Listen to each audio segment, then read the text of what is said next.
سوال دریافت فرمایا کہ نماز عید کے بعد دعا اور اس کے بعد خطبہ ہمارے مولانا صاحب نے ایسے کیا ہے، کیا یہ مستحب ہے؟ بھئی بات تو ٹھیک وہی ہے جو مولانا نے کی ہے۔ ہمارے یہاں رواج چلا ہوا ہے کہ خطبہ عید کا پھر دعا مانگتے ہیں، وہ نہیں ہے ایسے۔ اور مجبوری یہ ہوتی ہے کہ تعلیم ہوتی نہیں، لوگ خام خواہ پھر فتنے اٹھاتے ہیں۔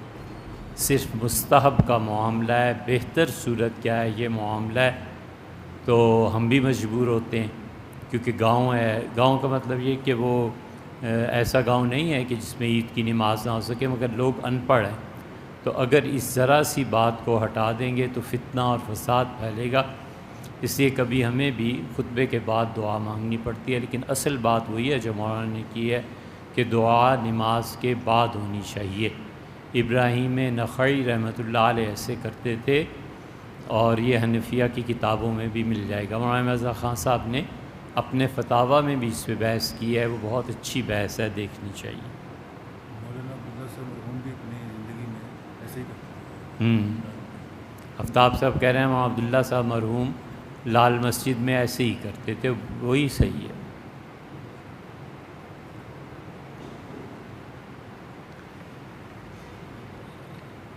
اگر قریبی رشتہ دار مثلا دادا دادی چچا وغیرہ زندگی تنگ کر دیں اور ہر بات میں دخل دینے لگیں تو کیا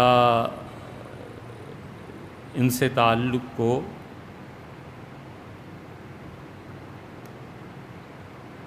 معلوم نہیں، ان سے تعلق مطلب یہی ہوگا کہ ان سے تعلق کو چھوڑا جا سکتا ہے، یعنی ان سے کبھی کبھی ملتا رہے اور ان کی خدمت کے تقاضوں کو پورا کرتا رہے، بالکل یہ کرنا چاہیے۔ ہر آدمی کو اللہ نے زندگی میں اختیار دیا ہے، دادا دادی ہیں، نانا نانی ہیں، حتیٰ کہ والدین ہیں۔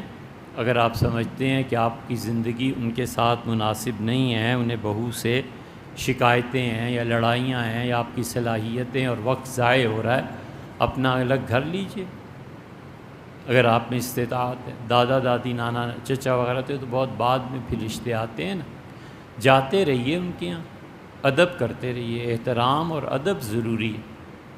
10 باتیں کرے آدمی چپ رہے، جوتا ماریں تو بھی چپ رہے، ادب اور احترام ضروری ہے۔ بڑے ہیں نا، اس فرق مراتب کے ساتھ عملی زندگی میں الگ ہونا چاہیے تاکہ انسان ذہنی طور پہ پرسکون رہے اور اپنے آپ کو زندگی کی زیادہ بہتر فیلڈز جو ہیں ان میں کھپا سکے۔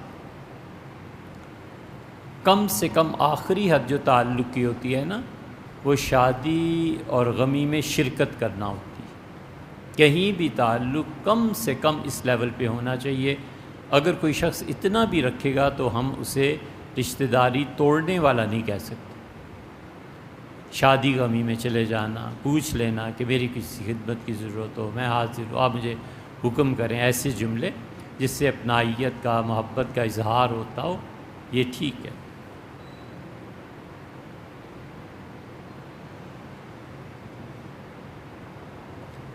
حضور اقدس صلی اللہ علیہ وسلم کی مثالیں دے کر کسی کو معاف کرنے پر یا درگزر کرنے پر مجبور کیا جا سکتا ہے؟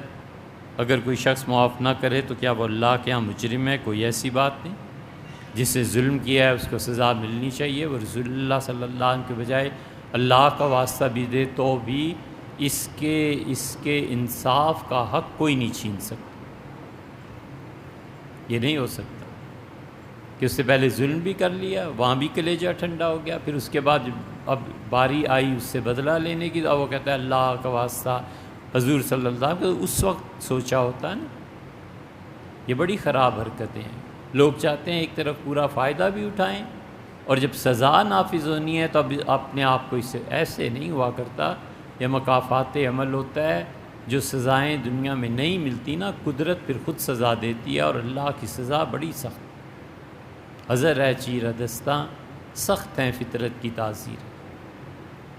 کسی کو ستانا، کسی کو تنگ کرنا، اور جب آئے موقع موافقت ہو گئے میں نہیں معاف کرتا، اس کا حق بنتا ہے، اسے کیا اللہ رسول کا واسطہ دینا ہے؟ یہ تو حق ہے۔ اس سے اگلا درجہ احسان ہے، نیکی ہے، اس کو اللہ نے بھی کہا۔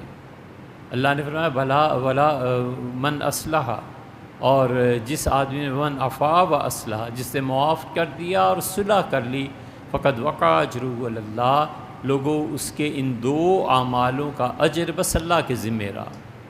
یہ بہت بڑی بات، بہت بڑی بات، معاف کر دے اور صلح کر لے۔ اللہ نے کہا اگر یہ دو کام کر لوگے نا، پھر میرے ذمہ رہا کہ میں تمہیں کتنا نوازتا ہوں۔ یہ ایسے ہی ہے جیسے بادشاہ کہہ دے کہ تو یہ کام کر دے، پھر میرے ذمہ رہا، چھوڑ باقی باتوں کو، یہ کام کر۔ تو اس سے اللہ کی جو خوشی ہوگی حاصل، اور جو اللہ تعالیٰ کی مہربانی ہوگی، اس کے کیا ٹھکانے۔ لیکن دونوں کو بیلنس رکھنا چاہیے۔ معافی کا حق اسے حاصل ہے، کوئی کسی کا واسطہ نہیں سنتا اور اپنا بدلہ لیتا ہے، بسم اللہ، اسے پورا حق حاصل۔ معاف کر دے، اعلیٰ ظرفی کا مظاہرہ کر لے، یہ اس کی نیکی۔ عورت کا شوہر کے مرد رشتہ داروں کو سلام کرنا کیسا ہے؟ اگر وہ مائل نہیں ہے تو کیا شوہر کوئی وجہ نہیں ہے کہ شوہر مجبور کرے؟ یہ کون سی ایسی بات ہے جس پہ عورت کو مجبور کیا جائے؟ اس کا حق بنتا ہے، وہ آزاد ہے، وہ چاہے تو سلام کرے، نہ چاہے تو نہ کرے۔ اسے زیادہ ترغیب دی جا سکتی ہے کہ میرا تعلق ہے، فرض کیجئے ماموں ہیں، چچا ہیں، یہ ہیں، تو بہتر ہے آپ سلام کیا کریں، میں بھی، وغیرہ وغیرہ۔ اس طرح کے ترغیبی جملے شریعت اس کو پسند کرتی ہے۔ اللہ تعالیٰ نے عورتوں کے متعلق فرمایا قرآن کریم میں، اللہ نے کہا کہ جب وہ بیوہ ہو جائیں تو اللہ کو معلوم ہے، علم اللہ جانتا ہے اچھی طرح کہ تم جو اس کی عدت ہے نا 4 مہینے یا 3 مہینے یا جتنی بھی، اس میں صبر نہیں کر سکو گے، تو دیکھو تم اسے صراحتاً کھلے لفظوں میں نہ کہنا کہ میں شادی کرنا چاہتا ہوں،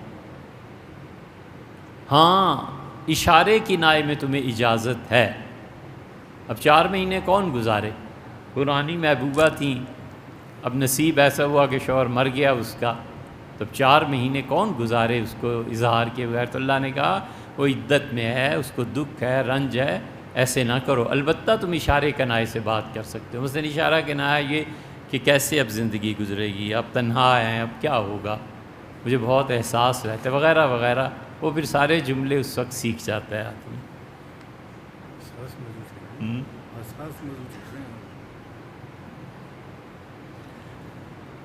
دوران سفر جو کہ 72 کلومیٹر کے اندر ہو، 77 کلومیٹر کے اندر، مگر سواری اپنی نہ ہو، دوسرے کا محتاج ہو، تو جماعت کی نماز چھوڑنا، سفر جو ہے نا وہ خود جماعت کے ساکت ہونے کی ایک چیز ہے کہ آدمی اگر سفر میں جماعت چھوڑ دیتا ہے تو اس کی گنجائش ہے۔ عصر کی نماز، عصر ثانی سے عصر کی نماز کئی مرتبہ بھیا بات ہوئی۔ سیدھی سادی بات یہ ہے کہ ہمارے بھائی اہل حدیث حضرات جب اذان دیتے ہیں نا تو عصر کی نماز کا وقت ہمارے نزدیک بھی شروع ہو جاتا ہے۔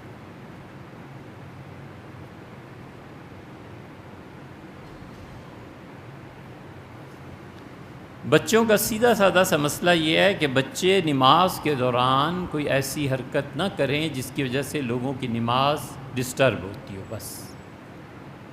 اور بچہ وہ جو پاکی ناپاکی جانتا، ایسے بچوں کو مسجد میں لانا ہی نہیں چاہیے جو پاکی ناپاکی نہ جانتے ہیں۔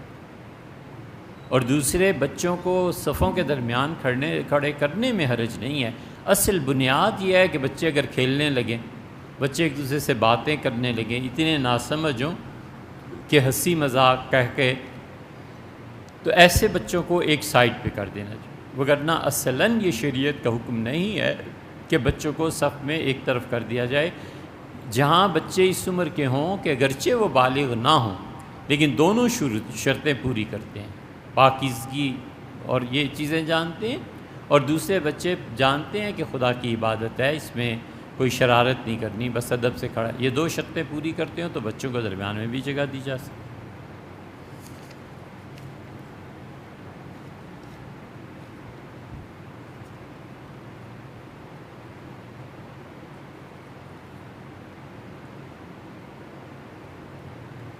اللہ سبحانہ و تعالیٰ نے کتنے دین نازل کیے ہیں؟ ہر دین اللہ نے نازل کیا ہے۔ شرع لکم من الدین ما وصی بہ نوح، اور دین اللہ نے ایک ہی نازل کیا ہے۔ دونوں باتوں کی وضاحت چاہیے۔ اللہ نے کہا شرع لکم من الدین ما وصی بہ نوح، اور ہم نے اے نبی صلی اللہ علیہ وسلم کو آپ کو وہی دین دیا ہے جو نوح علیہ السلام کو دیا تھا۔ یہاں پر دین سے مراد عقیدہ ہے کہ آپ کو بھی ہم نے اسی عقیدے کا پابند بنایا ہے جس عقیدے کے پابند نوح علیہ السلام والنبیین من بعد، اور ان کے بعد جو انبیاء علیہ السلام آئے، پھر آگے تفصیل دی ہے کہ ابراہیم علیہ السلام بھی، موسیٰ بھی، عیسیٰ بھی علیہ السلام، ہم نے انہیں بھی اسی دین کا پابند کیا جس کا پابند نوح علیہ السلام کو کیا تھا، یعنی عقیدے میں تمام نبیوں کا دین ایک تھا کہ خدا ایک ہے، رسالت ضروری ہے، اپنی رسالت پہ ایمان لانا ضروری ہے، تقدیر پہ ایمان لانا ضروری ہے، آخرت پہ ایمان لانا ضروری ہے، جنت اور جہنم کا اقرار انبیاء علیہ السلام کا یہی دین تھا۔ آمن الرسول بما انزل الیہ من ربہ، رسول ایمان لائے ہر اس چیز پر جو اللہ نے ان پہ نازل کیا، والمومنون، اور ایمان والے بھی انہی چیزوں پر ایمان لائے جس پہ رسول ایمان لائے اور جو اللہ نے نازل کی ہے علیہ السلام۔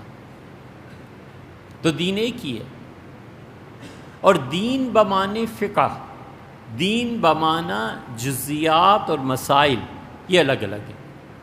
حضرت موسیٰ علیہ السلام کے دین میں مسائل الگ تھے، صبح و شام پڑھتے تھے نماز، 5 تھوڑے ہی تھی، حلت اور حرمت الگ تھی، وہاں کچھ چیزیں ایسی تھیں جو حلال تھی، اب ہمارے ہاں حلال نہیں ہیں، رشتوں کے تعلق الگ تھے۔ ایسے انبیاء علیہ السلام ہیں جن میں 4 جو کزنز بنتے ہیں ان سے رشتے ناجائز تھے، اللہ نے ہمیں اجازت دی ہے۔ تو دین بمعنی فقہ الگ اور دین بمعنی عقیدہ وہ ایک ہی ہے۔ اللہ سبحانہ وتعالیٰ نے سورہ کافرون کی آخری آیت میں لکم دینکم ولی دین، یہ بالکل صحیح ہے۔ اللہ نے ایک دین یعنی جو کافروں کا دین ہے وہ اصل میں تو دین ابراہیمی تھا نا، لیکن جس چیز کو دین کہتے ہیں لوٹانے کو، دین کہتے ہیں جزا دینے کو، دین کہتے ہیں دین ہے نا قرض، اسی سے دین بھی نکلا ہے کہ آدمی جو کچھ کرتا ہے اس کا بدل اور اس کی جزا وہ اگلی زندگی میں پائے گا، اسے لوٹا دیا جائے گا۔ حضور صلی اللہ علیہ وسلم نے جو فرمایا نا کہ قیامت میں تم لوگ کھڑے ہوگے،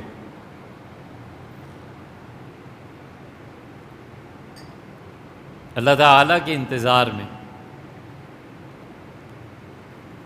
تو تم پر ایک چیز آئے گی اور کہے گی چلو میرے ساتھ، سب کھڑے ہوں گے، تو فرمایا تم کہو گے کہ ہم اللہ کی پناہ مانگتے ہیں، تم ہمارا پروردگار نہیں ہو، اور جو اس کو ماننے والے تھے اس کے ساتھ چلے جائیں گے۔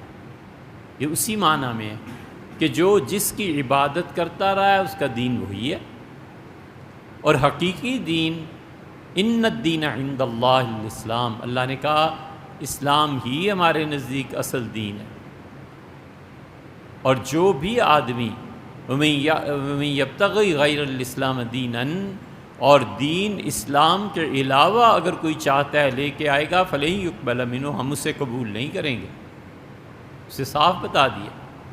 تو دین ابراہیمی کو بھی دین اس لیے کہا کہ اصل تو وہ ٹھیک تھے نا ابراہیم علیہ السلام، باقی انہوں نے جو اپنے طرف سے چیزیں شروع کر دی تھیں اہل مکہ نے وہ غلط تھی۔ قرآن کریم میں 7 سماوات، 7 آسمانوں کا ذکر ہے، زمینوں کو یہ نہیں کہا، زمینوں کا کہا ہے بس ایک جگہ کہ مثلہن، زمینیں بھی آسمانوں جیسی ہیں۔ اب اس پہ مفسرین کا اختلاف ہے، کچھ کہتے ہیں 7 ہیں، کچھ کہتے ہیں مثل سے مراد یہ ہے کہ جیسے وہ ہماری مخلوق ہے یہ بھی مخلوق ہے، کچھ کہتے ہیں جیسے وہ گول ہے جیسے یہ گول ہے، لیکن صراحتاً اللہ نے 7 زمینوں کا ذکر قرآن میں نہیں کیا، حدیث میں آیا ہے، رسول اللہ صلی اللہ علیہ وسلم بہت جگہ بتایا ہے کہ زمینیں بھی 7 ہیں، اور ہر درجے کے آسمان کی کیا خصوصیات بیان کی گئی ہیں اور کیا نام ہے، یہ بھیا یہ تو بہت لمبی باتیں ہیں۔ ہر درجے کے آسمان کی اپنی اپنی خصوصیات ہیں، ہر درجے میں انبیاء علیہ السلام مختلف ہیں۔ رسول اللہ صلی اللہ علیہ وسلم کی معراج کی حدیث پڑھی ہے نا، اس میں آپ نے فرمایا فلاں آسمان پہ مجھے ابراہیم علیہ السلام ملے، فلاں پہ یہ ملے، فلاں پہ یہ ملے، تو ہر درجے میں انبیاء علیہ السلام ہیں۔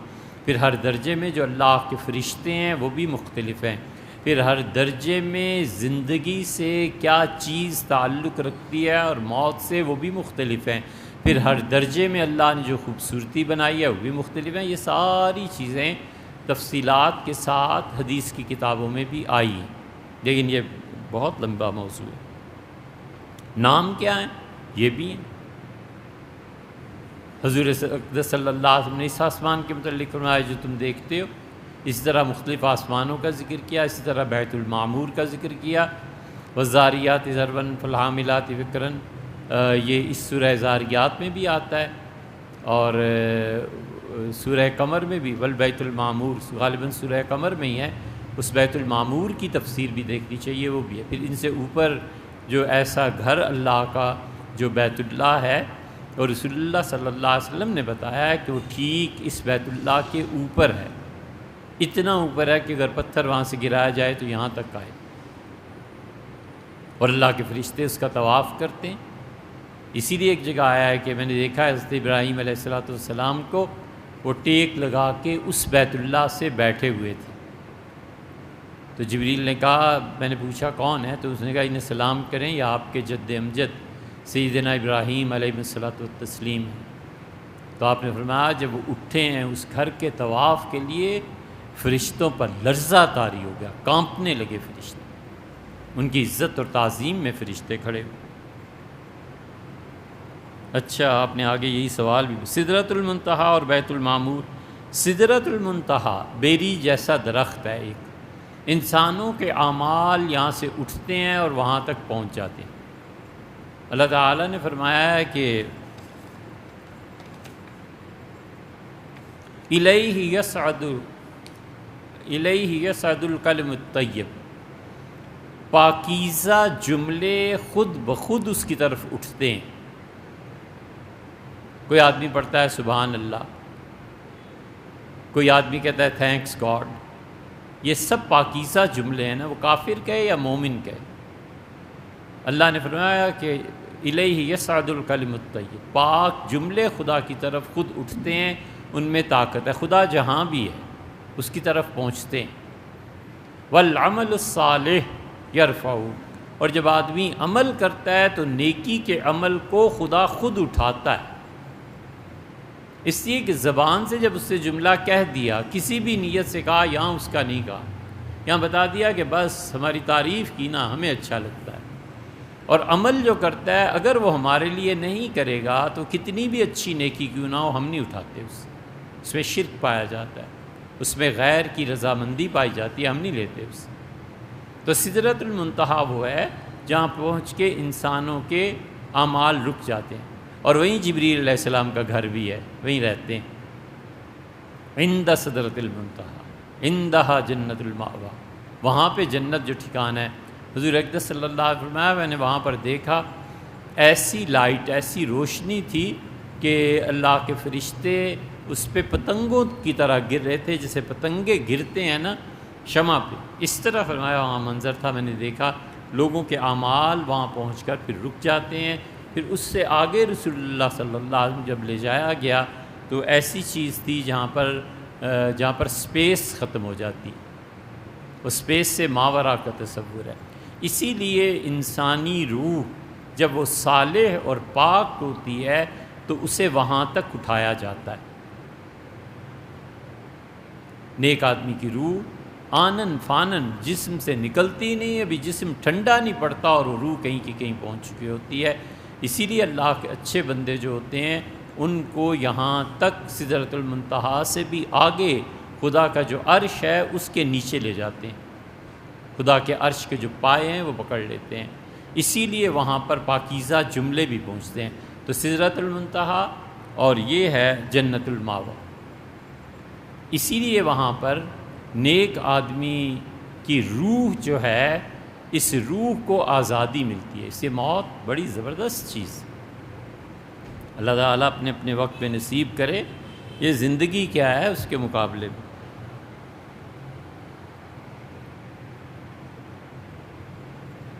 اصل مزے تو روح کے ہیں، موت کے بعد کے ہیں، کائنات کی آزادی کے ہیں، خدا کے حکم کے ہیں، خدا کی زیارت کے ہیں، عرش معلیٰ کو دیکھنے کے ہیں، جنت میں گھومنے پھرنے کے ہیں، گپ شپ کے ہیں۔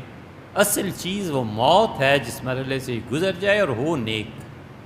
اسی طرح ایک سوال اور ایک صاحب نے بھی کیا ہے، انہوں نے بات لکھی ہے، وہ بات ہم اپنی بات کر سکتے ہیں اور نہیں، کسی کی نہیں کہتے۔ ہمارا خیال ہے یہ سب جھوٹ ہے۔ ان کی بات کا خلاصہ یہ ہے کہ ایک آدمی ساری زندگی مٹی کا کام کرتا رہا تو موت سے پہلے وہ لا رہا تھا کہ گارا لاؤ، مٹی لاؤ۔ ایک آدمی کپڑے سیتا رہا اور وہ موت سے پہلے کہہ رہا تھا کہ کپڑا لاؤ، مشین لاؤ۔ ایک آدمی کوئی اور کام کرتا رہا۔ تو یہ ساری گپیں بنی ہوئی ہیں، ہم نے تو نہ بھی کہیں پڑھا ہے، نہ ہمیں معلوم، لیکن یہ صرف اپنی ذات کی حد تک کہہ رہا ہوں، اس کے علاوہ نہیں۔ جو بھی علماء یہ بیان کرتے ہیں ان کے پاس کوئی دلیل ہوگی۔ ہم سیدھی سادی بات یہ جانتے ہیں کہ بارہا عملی زندگی میں ہم نے خود دیکھا، اور آپ میں سے ہر شخص نے دیکھا ہے کہ ساری زندگی پتہ نہیں کن کرتوتوں میں گزری، اور موت سے 2-4 ہفتے پہلے، موت سے 1-2 مہینے پہلے اللہ نے موڑ دیا۔ مسلمان تھا، توبہ کر لی، کلمہ پڑھنے لگا، خدا کو یاد کرنے لگا، اور پھر موت آ گئی۔ یہ اللہ کی رحمت کی وسعت ہے۔ یا میلوڈی مارکیٹ میں ایسے دکاندار جن کی زندگیاں خدا کی نافرمانی میں گزری، اور 1-2 سال پہلے حالت تبدیل ہوئی، حج پہ چلے گئے، عمرے پہ چلے گئے، ہوا نا جی ایسے۔ یہ بہت ہوتا ہے۔ اس سے یہ نہیں ہے کہ زندگی اس نے نافرمانی کی گزاری ہے، یہ بہت ہی کوئی معاذ اللہ بدبخت ہو تو ہو، ورنہ اللہ کی رحمت مومن آدمی کو متوجہ کر دیتی ہے، اور ایسے وقت متوجہ کر دیتی ہے کہ اس کو جو آخرت میں درجات پروردگار عالم نے دینے ہوتے ہیں، پھر اس کا مستحق بھی اسے بنا دیتی ہے۔ اسی لیے تو رسول اللہ صلی اللہ علیہ وسلم نے فرمایا ہے کہ اللہ تعالیٰ فرشتوں کو بلاتے ہیں اور فرماتے ہیں کہ یہ درجہ ہے جنت کا جو میں اپنے بندے کو دینا چاہتا ہوں۔ فرشتے عرض کرتے ہیں پروردگار آپ دے دیں۔ اللہ فرماتے ہیں اس کے اعمال ہی اتنے اچھے نہیں ہیں۔ تو پھر کہتے ہیں فرشتوں میں اسے کسی مصیبت میں ڈالوں گا، تو مصیبت میں ڈالیں گے تو دھل جائے گا، پھر مصیبت سے جب نکلے گا تو پھر اس قابل ہو جائے گا کہ ہم اسے جنت میں درجہ دیں، پھر ہم اسے دے دیں۔ مسلم وغیرہ کی روایت میں آتا ہے کہ اللہ تعالیٰ پھر اسے دھو دیتے ہیں، اور اللہ اس بیماری سے نکالتے ہیں تو اس کا خون وہ خون نہیں رہتا جو پہلے تھا، اور اس کا جسم وہ جسم نہیں رہتا جو پہلے تھا۔ اللہ کہتا ہے میں اس کا جسم بھی بدلوں گا، اس بیماری میں اس کا خون بھی بدلوں گا، پھر اسے پاک بھی کر دوں گا، یہ میرے سامنے آئے گا بالکل نہلایا اور دھلایا ہوا، اور پھر میں اسے یہ جنت دے دوں۔ اور ایسا موت بھی یہ ہو، یہ ظلم سے ہوتا ہے۔ یہ اپنے ہی قصہ سناتے ہیں ہم، بہت چیزیں جو ہے صرف مشاہدے کی اس لیے عرض کرتے ہیں کہ جھوٹ نہیں ہوتا، ورنہ سنی سنائی کہانیاں 100 مثالیں لگائے ہوئے ہوتے ہیں۔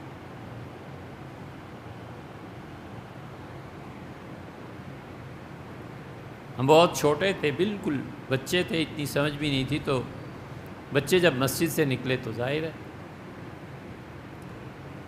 ایک جگہ نلکا تھا، میونسپلٹی والے پانی دیتے تھے، تو اس نلکے پہ چند آدمی کھڑے تھے، بڑی پریشانی ان کی طبیعت سے،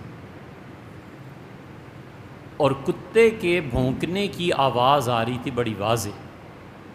سب بچے ڈر گئے کہ ایک بچے نے اپنے پاس سے تکا مارا اور اس سے کہا اس گھر میں جن رہتے ہیں، یہ جن جو ہے نا آج کتوں کی صورت میں بول رہے ہیں۔ تو جو لوگ بھی کھڑے تھے ان میں سے ایک آدمی نے اس بچے کو ڈانٹا، اس کا بیٹے کوئی ایسی بات نہیں ہے، گزرو چلو میں تمہیں چھوڑا دوں، آگے جانا ہے۔ محلے کے سب ایک دوسرے کو جیسے جانتے ہوتے ہیں، تو وہاں وہ کتا بھونکنے کی آواز آتی رہی۔ جب مغرب کی نماز میں گئے، اسی گلی میں سے پھر گزرے، تو ایک آدمی تھا جس سے زنجیریں باندھی ہوئی تھیں، اور جتنے بڑے آدمی کھڑے تھے سب لوگوں کو روک رہے تھے کہ ہٹو، ادھر سے ہٹو، اور اس آدمی کو زنجیروں سے باندھ کے وہ آگے لے گئے ایک گلی میں، جو گلی جا کے تنگ ہو جاتی تھی، اتنی آبادی نہیں تھی، اور وہاں سے کسی گاڑی میں ڈالنا مقصد تھا، کیا تھا، بہرحال وہ چلے گئے۔ تو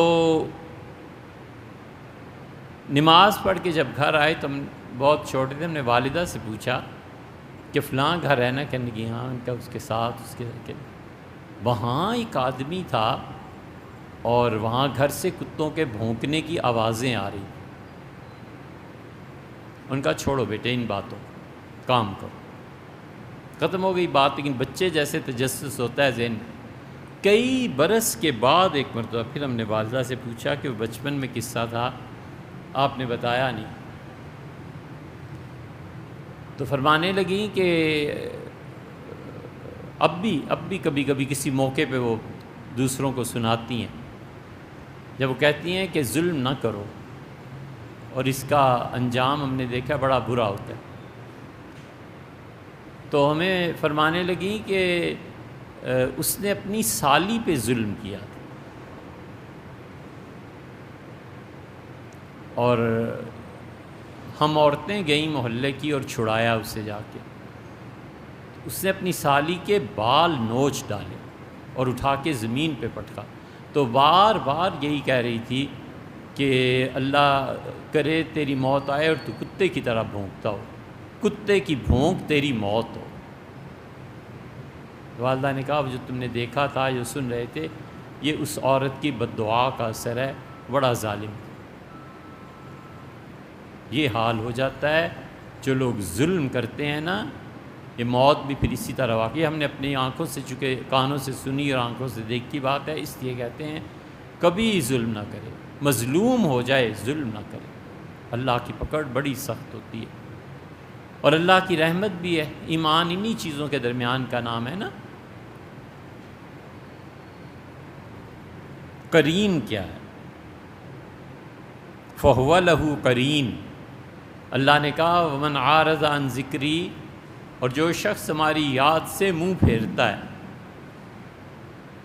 جو شخص ہمیں یاد نہیں کرتا، فَإِنَّ لَهُ مَعِيشَةً ضَنْكَا، اس کے نصیب میں حلال کی روزی ختم کر دی جاتی ہے.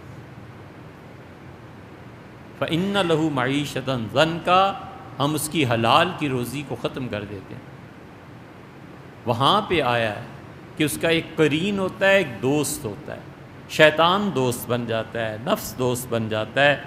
اس لیے قرین ہر شخص کے ساتھ ہوتا ہے. حضور صلی اللہ علیہ وسلم تم میں سے ہر شخص کے ساتھ ایک شیطان بھی ہے اور ایک فرشتہ بھی. اور ایک مثال بھی دی کہ نماز کا وقت آتا ہے تو فرشتہ کہتا ہے اٹھ اور نماز پڑھ، شیطان کہتا ہے کوئی ضرورت نہیں ہے، سو جا. تو پھر انسان جو کچھ کرتا ہے اس پہ غالب آ جاتا ہے. وَنَحْشُرُهُ يَوْمَ الْقِيَامَةِ أَعْمَىٰ. اللہ نے کہا کہ جو اپنے قرین، اپنے دوست، اپنے شیطان اور نفس کی پیروی کرتا ہے نا، اور ہمیں یاد نہیں کرتا، ایک تو حلال کا رزق اس کا ختم ہو جاتا ہے، تنگ ہو جاتا ہے، اور دوسرے وہ قیامت میں اندھا اٹھے گا اور پوچھے گا رب لما حشرتنی اعمیٰ، اللہ میں کیوں اندھا اٹھایا جا رہا ہوں. وقت کنت بصیرا، دنیا میں آپ نے مجھے آنکھیں دی تھیں، بینائی تھی، مرتے دم تک رہی، اب کیوں اندھا ہوں. تو اللہ تعالیٰ فرمائیں گے کہ جس طرح تو وہاں ہماری نشانیوں سے اندھا تھا، ہمارے ذکر سے اندھا تھا، ہمیں یاد نہیں کرتا تھا، آج قیامت کے دن تیری وہی اصل حالت آئی ہے. اسی لیے اہل السنہ جو کہتے ہیں نا کہ روحوں کا مسخ ہو جاتا ہے، یہ انہی کی دلیل ہے.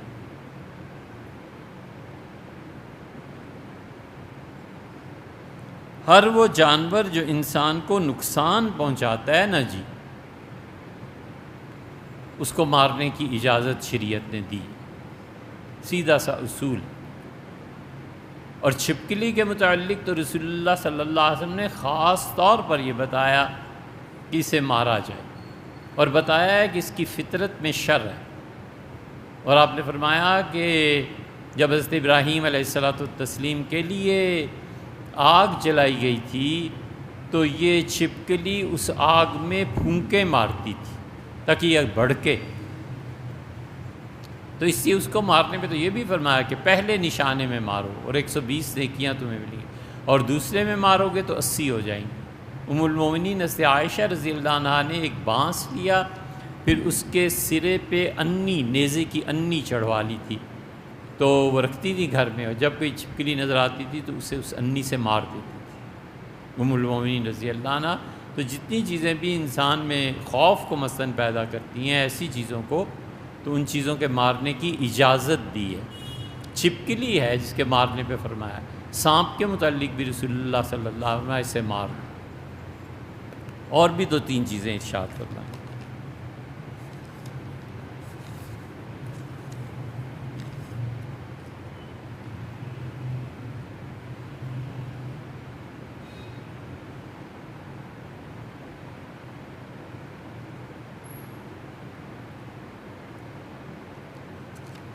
دیکھیے یہ جو طلاق کا مسئلہ ہے اور اسے آپ نے پوچھا ہے، غور سے سننا چاہیے. شروع سے کریں اسے. تو نکاح ہو گیا بیٹی، جب گواہ سارے موجود تھے، آپ نے اقرار کیا اور شوہر نے اقرار کیا، تو گواہ ہو موجودگی میں نکاح ہو گیا. دوسرے مرحلے پہ آپ فرماتی ہیں کہ تنہائی ہو گئی. جب تنہائی ہو گئی تو اب تنہائی کو شریعت تسلیم کرتی ہے کہ مرد اور عورت جو کچھ مرضی دعویٰ کرتے رہیں، ہم یہ بنیادی طور پر مانیں گے کہ ان کا تعلق آپس میں قائم ہو گیا. تیسری بات آپ اس سوال میں یہ لکھ رہی ہیں کہ وہ مرد نہیں نکلا. ٹھیک ہے، آپ کہتی ہیں نا، شریعت کہتی ہے جب تنہائی ہو گئی تو یہ بات نہیں مانی جا سکتی. اس کے بعد معاملہ چلا جائے گا چوتھے مرحلے میں کورٹ میں. کورٹ میں جب چلا جائے گا تو قاضی کو یہ اختیار ہے کہ وہ مشاہدہ کرے. یہ شریعت اور یہ نکاح کوئی بچوں کے کھیل نہیں ہے. شریعت کہتی ہے کہ ایک فرض کر لیجئے 30 سال کا مرد ہے اور 12 سال کی بالغہ بچی سے اس کا نکاح ہو گیا ہے، اور وہ رہنے والا ہے افریقہ کا، اور یہ رہنے والی ہے کسی ایسے ملک کی جہاں پہ بچیاں صحت اور 12 سال کی عمر کیا ہوتی ہے. وہ کہتا ہے اس کی رخصتی کر دو. شریعت کہتی ہے کہ قاضی کا فرض یہ بنتا ہے کہ اسے بلائے، اور طبیب جو ڈاکٹر ہے اور قاضی اس کا معائنہ کریں اور اسے بتائیں کہ تم اتنے طاقتور مرد ہو یا تمہارے جسمانی اعضاء اتنے بڑے ہیں کہ یہ بچی برداشت نہیں کر سکتی، تو قاضی کو اختیار ہے کہ نکاح کو توڑ دے، چھٹی اوکے، اور کہیں شادی کرو اپنے علاقے میں. ہماری بچیوں کے لیے تم مناسب نہیں ہو کیونکہ اتنی طاقت یہاں کی خواتین برداشت نہیں کر سکتی.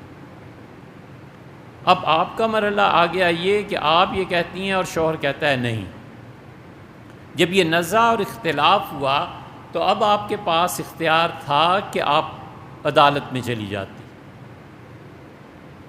اور دوسرا اختیار یہ تھا کہ ڈاکٹر، اب عدالت نے، آپ نے یہ کر لیا، خلا لے لیا، عدالت نے ڈاکٹرز کو رپورٹ دیکھی یا نہیں، اسے دیکھنا چاہیے. عدالت اسے ڈاکٹرز کے پاس بھیج دے، آپ کو بھی بھیج دے، آپ کا دعویٰ بھی پتہ چل جائے گا، میڈیکل رپورٹ میں آئے گا کہ تعلقات قائم ہو سکے تھے یا نہیں، یا ہوئے ہیں یا نہیں. اور اسی طرح وہ مرد جو ہے اس کا بھی پتہ چل جائے گا. جب دونوں کے پتہ چل جائے گا اور ڈاکٹرز جو ایماندار ہوں، ایسے نہ اور رشوت دی ہوئی ہو، شہر کے مشہور ڈاکٹر جو ایمانداری میں مشہور ہوں وہ رپورٹ دے دیں. جب انہوں نے رپورٹ دے دی تو پھر آپ چلی گئیں عدالت میں. عدالت نے آپ کو خلا دے دیا. خلا جس خاتون جج نے بھی دیا ہے، یہ خلا دینے کے بعد یہ ضروری تھا کہ اس شوہر کو بلاتی اور اس سے طلاق بھی لیتی. صرف تنہا خلا کافی نہیں ہوتا، ہمیشہ شوہر سے طلاق لینی پڑتی ہے. خلا اگر وہ دے عدالت تو وہ ایک الگ چیز ہوتی ہے، شرع میں اس کو تسلیم نہیں کیا جا سکتا، اس لیے کہ ہماری عدالتوں میں جتنی خواتین اور مرد جج ہوتے ہیں عام طور پہ شریعت کے قوانین سے بے خبر ہوتے ہیں، انہوں نے فقہ پڑھی نہیں ہوتی. خلا کے باوجود ہم سمجھتے ہیں طلاق ہونی چاہیے. مرد طلاق دیتا ہے یا نہیں دیتا، دونوں صورتیں ہوں گی. اگر مرد طلاق نہیں دیتا تو آپ سب سے زیادہ شہر میں جس عالم دین پر بھروسہ کرتی ہیں انہیں چاہیے یہ سارے مراحل دیکھیں، ڈاکٹرز کی رپورٹ بھی دیکھیں. اس کے بعد اگر وہ فیصلہ کر دیں طلاق کا تو طلاق شوہر کے کہے بغیر ہی ہو گئی، بس ختم. اس سے بھی بہتر صورت یہ ہے کہ شہر کے 5-7 مفتی علماء جمع ہو جائیں اور اس مسئلے کی تحقیق کر کے لکھ دیں کہ بچی کے لیے طلاق ہے تو طلاق ہو جائے گی۔ اس طلاق کے بعد عدت گزارنا اس لیے ضروری ہے کہ وہ تنہائی ہو گئی تھی۔ اب طلاق کی بھی عدت آئے گی نا، طلاق تو خود دے دی تھی، تو طلاق کی عدت گزاریں گی، عدت گزارنے کے بعد پھر آپ دوسری جگہ شادی کر سکتے ہیں۔